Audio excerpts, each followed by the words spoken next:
I've just been wandering along, minding your own business, feeling quite good, maybe enjoying yourself. And then suddenly you get this negative thought that just pops out of nowhere. And not only that, it begins to suck you in to a negative story loop, which then triggers all sorts of emotions and behaviours. It can feel deeply frustrating because you've got no idea why this has happened or where it's coming from. It can make you feel like you're going a little bit mad. I recently saw a friend post from their beautiful holiday. They're halfway around the world and they've got a few days left. And instead of enjoying the rest of their holiday in the bright blue sun, beautiful white golden sands, their mind has created a story about how their return to the UK is going to be long. They're going to get here and it's cold. It's going to be miserable. But it is -4 today. But it's not that miserable. I mean, I enjoyed a beautiful run this morning. But their mind has come up with this story, which has given them the holiday blues already. They should have just come back early if that's the case, instead of just spending the rest of their holiday on a beautiful location, just sat there moaning and worrying about their return. But do you know what? Pretty normal. And that's the mind for you. So welcome, I'm Paul Shepherd, your mindset coach, your mentor, your host. And today we're kind of carrying on from last week's theme around negative thoughts and being addicted to our thinking. And I think this is a great episode to add to that, to begin to help break you free from how hypnotic and trance-like and how addictive the mind can feel in pulling you into believing stories that are simply not true. But you know what? You'll believe them anyway.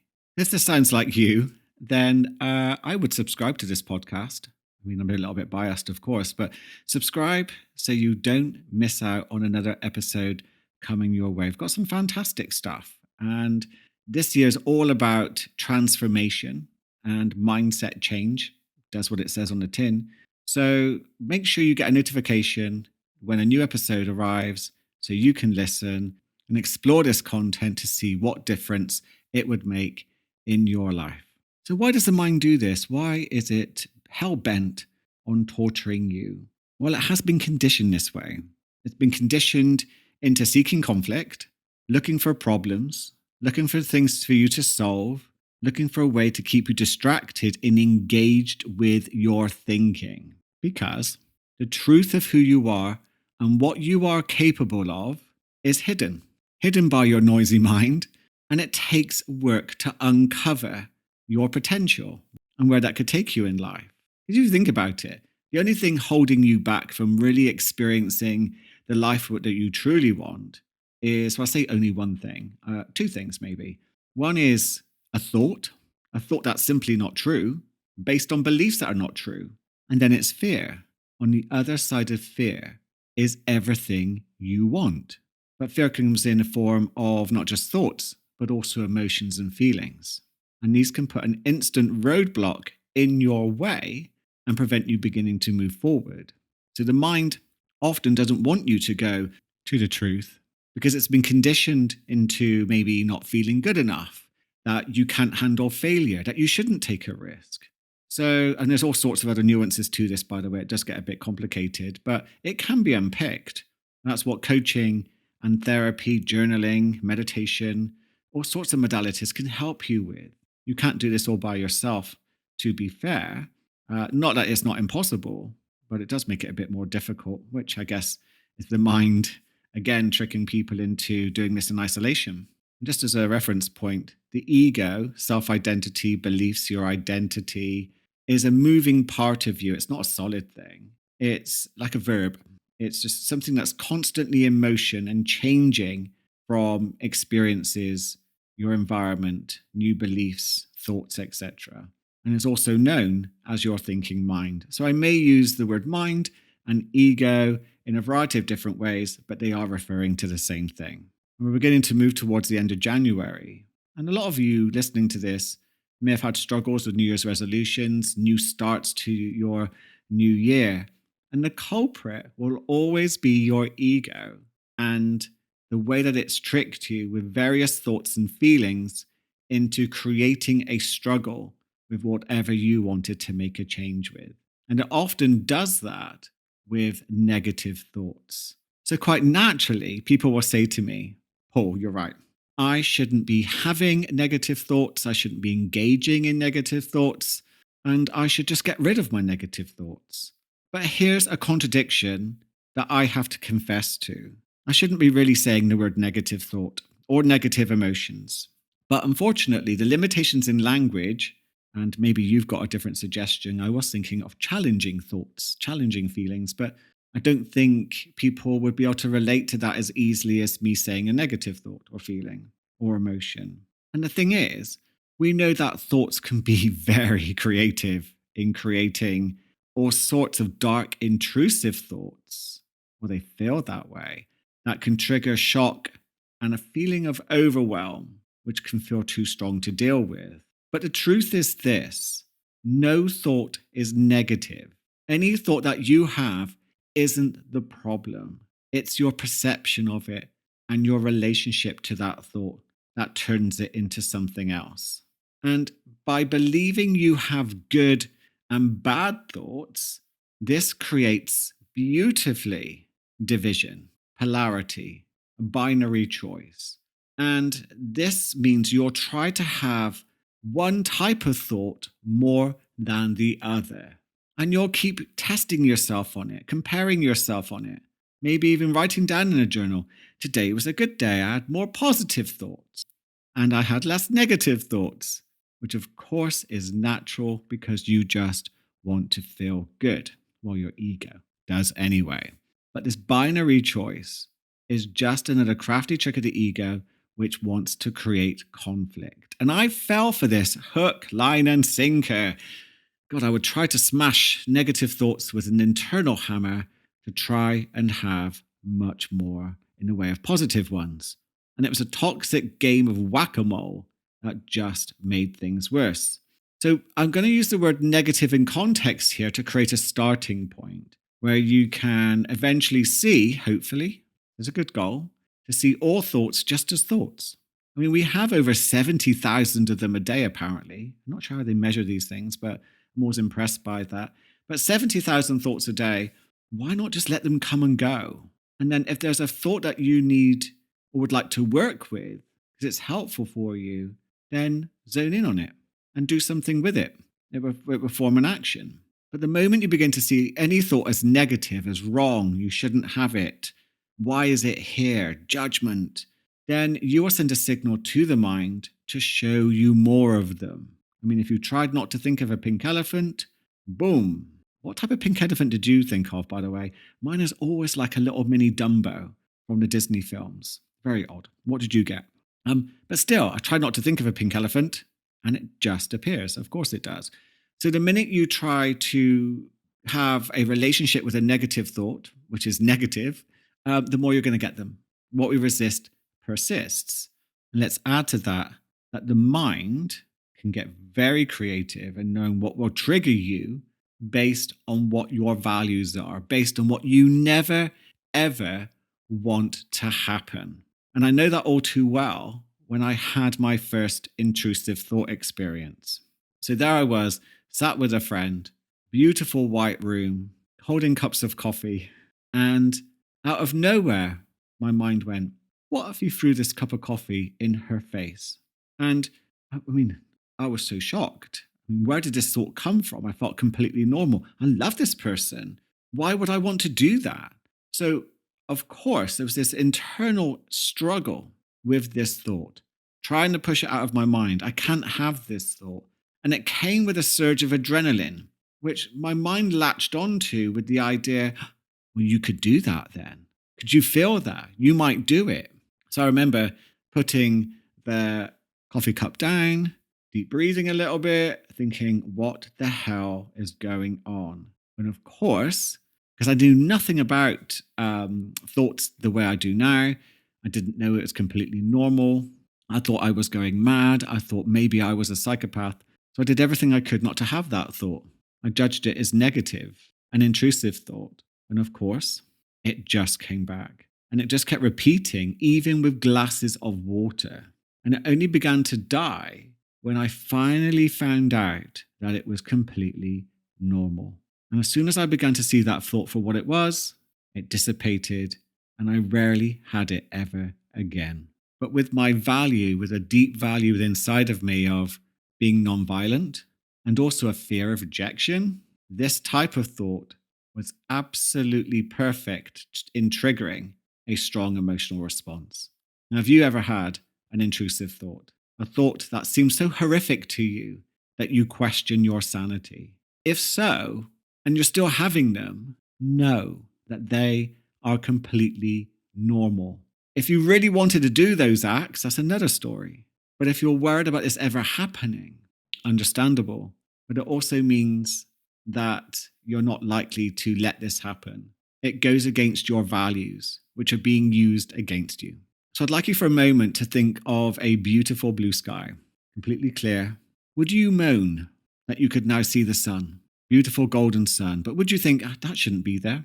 Nope, I don't want to see that, thank you very much. And what's that plane doing? Where's that plane come from? Oh, I was just enjoying that beautiful blue sky. Now I've got a plane to look at, the sun. And birds. Come on now. This is ridiculous. I don't want to see the birds. Oh, of course, there's going to be clouds. And if you're thinking, have I lost the plot? I love this analogy. I got this from Adyashanti, who was talking about this in one of his books. I'm not sure which one it was, to be fair. But it does talk about the analogy of a beautiful blue sky and how this can be like our mind. You know, our mind can feel very clear and we want it to be positive, like the blue sky. But of course, the blue sky is always going to have things drifting across it. There's not going to be birds, there's going to be a plane, there's going to be clouds, there's going to be the sun in various, stages. And that's often what we can over-focus on. And if we try to ignore them or we try to get rid of those things, we're just going to see them even more, aren't we? We can't have a perfectly blue sky all the time. There are going to be moments where something is drifting across. And in a way, that's like our thoughts. The thoughts that appear inside your mind are just thoughts. They will just come and go. Nothing is permanent. That is the beauty of impermanence. No matter what you're experiencing, thinking, feeling, seeing, it won't last long, no matter how it feels. So when you accept the thoughts appearing in your mind as you would a cloud and just let it drift on by, no matter what it says, no matter if it looks a little bit darker or whiter or wispier than other clouds, trying to get your attention, you can just be aware that it's just a thought and probably irrelevant. There's nothing to do with the present moment. It's an irrelevant thought. And sometimes just being aware of that irrelevancy creates a non-attachment, a boredom, and you can begin to bring your attention back to the only moment that matters, and that's right here, right now. But the mind has other tricks, as I discovered.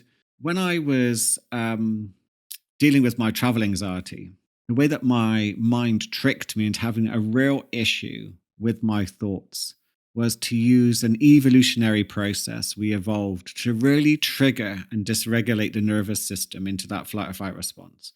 And that is to make thoughts appear really large and really close, really loud, colorful, vivid in front of you. And most people don't even recognize this is even happening. It's so unconscious, but quite obvious when you begin to point it out to some people. So when I thought about traveling, my fear was, because it came from travel sickness, first of all, was being ill. And I'd have these strong, big images of people, imaginary people, just judging me, looking disgusted, and then me looking embarrassed and ashamed, powerless, not knowing what to do. And that would often stop me traveling altogether. I just wouldn't go. And what we can do with those thoughts is begin to work with them a little to train how the subconscious mind is projecting them, because they're projected into almost like a visual field in front of you. If you think of something that is worrying you and you're quite a visual person, just note how the image might appear quite close. And you can do a simple ABC approach with this. You can begin to just accept the thought, allow it just to be there. Breathe into it, so slow and low down to the belly to tell the nervous system you're safe. And you can then begin to choose. So A, B, C, accept, B, breathe, C, choose. You can just begin to choose to just label it just a thought. And then gently begin to move the thought very gently away from you. If you do it too fast, you're creating a problem. But if you move it just away from you, so you get some room and some space between you and the thought, you're training the mind to reduce the importance of the thought. And the more you begin to shrink the thought, you can even begin to lower the thought towards the floor. Again, we're telling the subconscious mind that actually we don't have a problem with this thought. We're going to reduce its importance right now. And the more you do that, eventually that thought will feel just like a cloud. It will just begin to drift on by and not be something that you notice so often. So, yes, we can, with most thoughts, just let them go. But some thoughts are going to pull that evolutionary trick and appear very close to you, which can feel terrifying, especially with intrusive thoughts. But you can begin to, with some breath work, calm down your nervous system and begin to move the thought away from you. And when your nervous system is in a calmer place, a more regulated place, it's easier to see thoughts for as they actually are, just thoughts, not even telling the truth. Because any thought that is mind reading, fortune telling, catastrophizing, blowing up the negative instead of focusing on any positives are lies. And we have to recognize that. If we don't recognize it and we treat the thought as reality, then we're being pulled into a lie and we'll live out that lie.